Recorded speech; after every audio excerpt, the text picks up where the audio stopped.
Hey, how's it going? My name's Josh from PTStartupSecrets.com, and in today's video I want to discuss why you should never complain and why you should focus on only what you can control.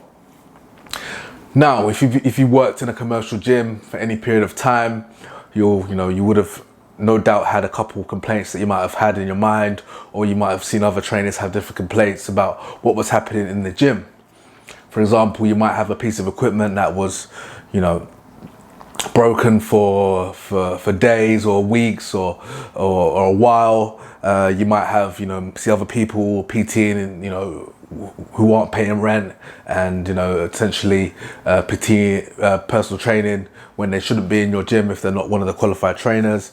What else might, there might be a whole load of reasons what might cause you to complain. The gym might be totally messy every day, and you can't find any equipment, or there's too many classes at a certain time and you can't use this space, or you can't use this space, and it's just a nightmare. And it's a rapid spiral of complaining. And I've experienced it myself. I'm not totally innocent of this. All of a sudden, instead of looking at your gym as somewhere that makes you money, and there's clients you can help, and there's all this, everything's there for you, you start looking at all the faults. I'm paying all this money and this isn't right, and this isn't working, and this is happening, and this is bad, and I wish this was like this and this was like that. And it's a really negative mindset to be in, because all that time and all that energy you give, obviously my third point, all that time and energy you give towards negativity and complaining, which gets you nowhere, you could have been spent focusing that into positivity, so something that gets you somewhere. So instead of focusing that energy on what's wrong, you could be using that energy to get a new client, or follow up on a client, or do something positive, versus write a program for one of your clients, versus just complaining. And essentially complaining gets you nowhere because of conflicts of interests.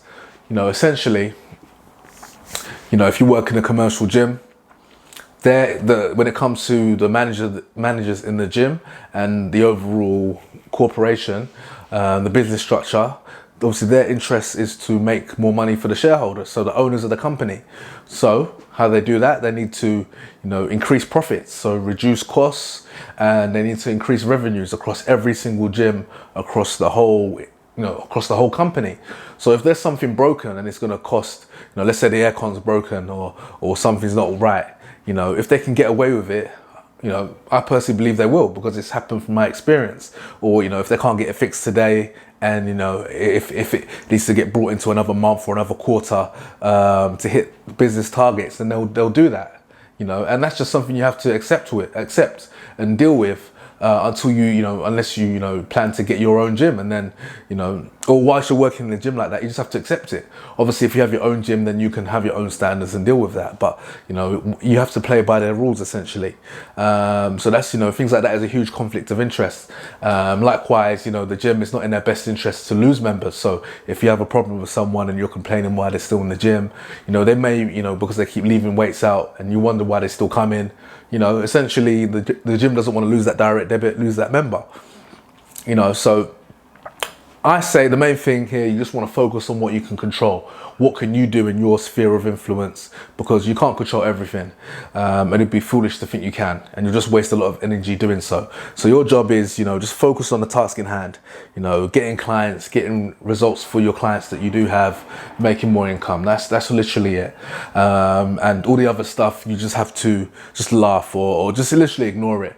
There's been times where, the gym's been so messy that you can't find anything. You just have to adapt. So, let's say my client's only strong enough to do a shoulder press using 3 kilograms, but there's no 3 kilograms to be seen. You haven't seen those dumbbells in about 3 days. You just have to find an alternative. Use a machine, use a barbell, or just do a completely different exercise altogether. And because the moment you let yourself get frustrated, I can't find these weights, your client's going to see you getting frustrated. It's going to affect the session, and you can't essentially afford that. So that's my little 2 cents for today. Slightly different video, more about attitude around the gym. All my videos are, essentially things you can do to help you get more clients and make more money in the gym.